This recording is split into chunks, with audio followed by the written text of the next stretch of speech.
Mi-Ling's comfort zone. Live life like you want it to be. Come visit me in the comfort zone. Good morning, I'm Mi-Ling, and welcome to my comfort zone. I hope you had a wonderful Valentine's Day, as I did. But before I get into all of that, I want you to know that during our second segment today, we're going to speak with Senator David Haley, who is the nephew of the late author Alex Haley, who wrote the book Roots. Good morning, David. Good morning, Mi-Ling. It's so hard. I need to call you Senator Haley. It's so hard because I knew you back in the day. No, I'm still David. I'm still David, and I really appreciate it now that you've blown up and doing such great things with the comfort zone and syndicated columnists. Maybe I need to call you Miss Poole. Oh, no. Even though I knew you from so long ago. Yeah, we have known each other for a while. Can you believe this? I've lived in Oklahoma City almost 15 years. So that means we met probably about 17 or 18 years ago. Yeah. And my husband has known you even longer than that, since y'all were indeed. 6 or 7 years old. I mean, the Poole family is celebrated here in Kansas City and have made great strides and accomplishments throughout the region. That's true. There's some firsts in that family as well as in yours.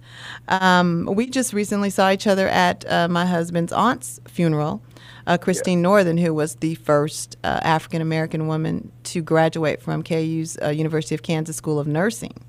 Yes. And we had an opportunity to catch up. And you used to be a state representative, and now you are a senator. And I guess you've been involved in politics now. This is your 14th. You had 14 years in the legislature, 8 years in the Senate. Just started the 15th last month. So it's been a good run. Well, and before you, your father was... He was the first elected black state senator. In Kansas. Wow.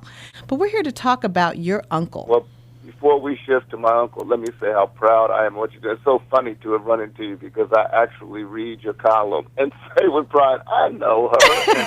The tips that you offer are really very good. I think they're very concrete. And I think I've used, when I was going to mention that to you when I saw you last, I remember that there was one tip that you offer, several ones that you do. You're our modern day Heloise. Oh, well, thank you. I've been called with a flair. I've been called that, and Martha, kind of, but not with Martha's money. But I enjoy it. And of course, my column runs in the Kansas City Globe, and in Oklahoma and Kansas City, as well as in about 60, or so newspapers around the country. And I'm glad you read it. I'm just extremely proud of your accomplishment. I have a lot of men who read my column, so. Oh, absolutely. I'm a Metro man, we got to make our contribution. That's right. Well, enjoy those tips, and if you have a question, be sure to email me. Now, let's talk a little bit about this, I want to say movie, because most people know about the movie, but the book as well. He actually wrote about your family history and also encouraged people to really start looking at their heritage and to do some work in genealogy, didn't it? Indeed, and it really did. And being a part of it, seeing, actually when Uncle Alex had begun the research, no one had any idea, including, our family. My father, George, is his brother, is the youngest brother, and then there's another brother, Julius. And Uncle Alex was saying, it's finally time for us to begin to look back with pride that we made such a contribution, and we come from good stock that has helped to build this country. But we still need to know where we came from. There's a sense of not knowing who we're connected to. And when the book came out, which was in '76, it was in 1976, the bicentennial year of America, I think the timing was right. Right. For more people to really begin to appreciate their history, whether they came here in bondage, as most African Americans had, or whether they came here to seek an economic or spiritual freedom. I do recall I was in my first year at Morehouse, and I had already done my freshman semester. But then it was basically this time of year, January, February, when it ran, and I remember people not having to come in and have their work the next day because they said we were watching Roots the night before, and sitting in class with them, I was just awestruck, really. Yeah, I'm sure you were like, happening, is this happening? Yeah. Well, and the success, it was so prolific, and not only that, it created some good and bad feelings. It created a lot of good feelings.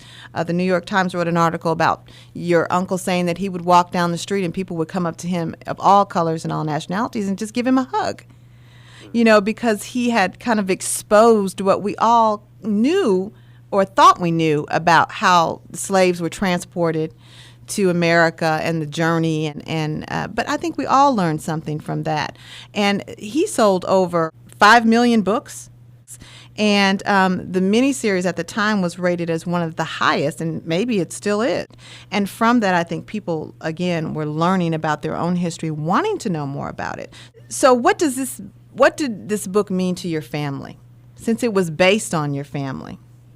The history of your family. In a broader sense, really, what we've done, Mi-Ling, is to look at how we have evolved as a society, and that we all have given some contributions to not only the generations before us, but the connection that we have to the obligation, I guess, of the future generations, children. I'm the 8th generation from Kunta Kinte. Wow. And each generation between his arrival in this country to this, and then also, as I say to my children, who I call the K9s, the Kinte 9, the 9th generation, I call them the K9s. That's cute. Is that we have to really be about the business of making a contribution to our society. But I did want to mention, too, that this month, actually, your uncle passed away in February of, I believe it was February 1992. And I remember the services were right around Valentine's Day. Yeah, Black History Month. How about that? And we went to Memphis and then to Henning, Tennessee, right outside of Memphis, for his service. My 2 uncles and my father were born in Henning, Tennessee, about 50 miles outside of Memphis. And that's where he is interred now. Uncle Alex is. Okay. My father is still alive and well at 83. Just got back from Zimbabwe. Your father is still alive and well? Yes. My goodness. So there's some longevity in your family as well. I had an aunt that passed away about 3 weeks ago who was 105. How about that? Isn't that something? Still eating her wheat germ and doing her jumping jacks. Did you get a chance to interview her, which is so important in the concept? We got a chance to share some time with her and find out about her earlier life. We did, and she had, I believe it's 18 presidents, starting with Teddy Roosevelt. How about that? She's lived through 18 presidents. I do want to mention what was interesting when I was watching some of the miniseries last night, actually. Some of the cast members were LeVar Burton, Ben Vereen, John Amos, Leslie Uggams, Maya Angelou, Cecily Tyson. Got a chance to meet them. They filmed some of the scenes in Savannah, Georgia. So in 75 and 76, as a high school senior, while they were filming Roots, I got a chance to meet, an unknown, LeVar Burton, who's gone on to have, some acclaim after Roots. Yeah, and Reading Rainbow, wasn't that his thing? Yes, Reading Rainbow, and then he was on the Star Trek, one of the Star Voyager series for a long time. Mm-hmm. But this was his first film, breakout role. Right, and he was excellent. I mean, if anybody hasn't seen this movie since 1977, you really need to go and either try to find it in your library or somewhere, or download it on iTunes, because it is just going back and looking back at it last night, and the birth of Kunta Kinte, I was in pain. As Cecily was giving birth to him, I was like, wow, no drugs? Wait. And Maya Angelou was, I guess, what was her role again? She was helping her to deliver this child, but I don't remember her relationship. I have to kind of, go back. But it was wonderful. And let me say, going to the Gambia, because the country is a small West African country, the Gambia, and there's a large participation from Oklahoma City now, from Kevin McPherson, Dr. Kevin McPherson, who was at Oklahoma State for a while and who runs some of the cultural centers they're in Oklahoma City. And Kevin has a small hotel, Dr. McPherson does, in the Gambia, and has been a large part of the Roots Festival. Is planning, I know, to go back and forth between the U.S. and to pull that kinship back together, the lost kinship, especially now that travel is so easy. We can fly anywhere. We as a people can fly where we want to fly. Right. And get there. Southwest doesn't go to the Gambia yet. Southwest Air doesn't go to the Gambia yet, but pretty soon it might the way it's going. But we have so many opportunities to reclaim the lost heritage that Roots engendered in many people some 30 some odd years ago. Well, and my chef, who's on every other week, we did a dish, a Gambian catfish stew, which is on our website. Don't make me hungry. I yes, haven't had breakfast yet. And a jollof rice. So, but I am so excited to have you here today. And can I call you back another time too, and so we can talk more about this?